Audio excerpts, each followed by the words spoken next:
Tara mga ka-Abengs, magluto naman ulit tayo ng pakbet.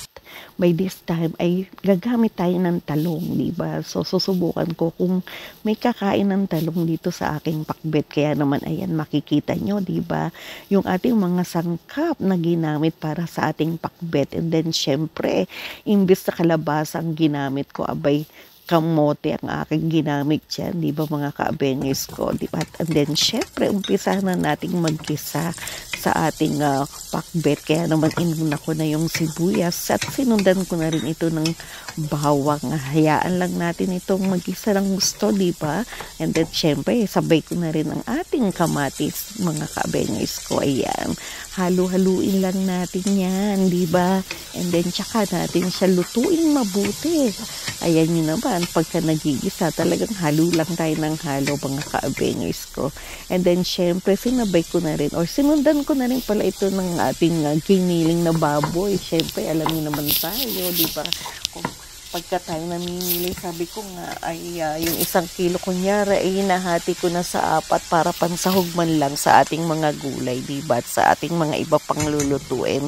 And then, syempre, sinundan ko na rin ito ng ating ginisang bagong alamang na nakabote yan. Nabibili nga pala yan sa mga Chinese store dito. Kaya depende, kumbaga may iba't ibang brand nga yan, di ba? And then syempre, ito yung napili ko, yung medyo may konting anghang, mga ka-Abengs ko. Ayan, at halo-halo lang tayo. My God, ang bango niyan. And then syempre, susundan ko na rin para mas makadagdag sa aroma ng ating niluluto ay ang ating siling green na talaga naman po, wow, yan pa lang sa aroma niya, di ba? Katakam-takam na, di ba? Paano na kung naluto, di ba?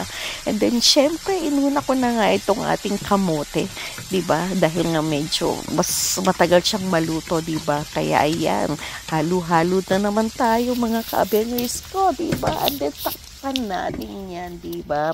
Kaya naman po pagkatulungan yan, or kumbaga sa ayan, nakita mo, naninikit pa nga yung ating kawali, di ba? Yung sa susunod, bibili na tayo ng bagong kawali, di ba, mga ka-Abengs ko? Kaya naman po, ayan, halo-haluin na natin, di ba? And then, sinundan ko na nga ito ng ampalaya. At ayan na nga, di ba? Nagganda na ng kulay, di ba? Kumbaga sa ay colorful na, di ba? At syempre, ito na yung talungan. Ako, sada nga may kumain itong talong, mga ka-Abengs ko, di ba? And then, syempre, ayan, bago takpan, ay lagyan na rin natin ng konting tubig na sabaw, di ba? Para mas lalong lumambot, kumulo itong ating pakbet. At ayan na nga, nang dagdag pa konti ng tubig, di ba? At ayan, takpan na natin. Hayaan lang natin kumulo, o di ba? Ang ganda na, kulong-kulo na po yung ating gulay, di ba, mga ka-Abengs ko? Halo-halo pa rin, pero dahan-dahan lang. Syempre, wag natin hayaan ito na ma-overcook. Kaya naman po yan, titikman na ng lola nyo yung sabaw ng ating pakbet. Wow, sok na sok, ha? Approve na approve yan, oh. Tignan nyo. O, you see? Kaya naman po talaga naman po katakam-takam itong ating pakbet, mga ka-Abengs ko. And then, syempre, wow, mayaman tayo sa siling green na. Kaya naman po ito, nagdagdag tayong pang garnish, diba? Kaya naman, ayan na.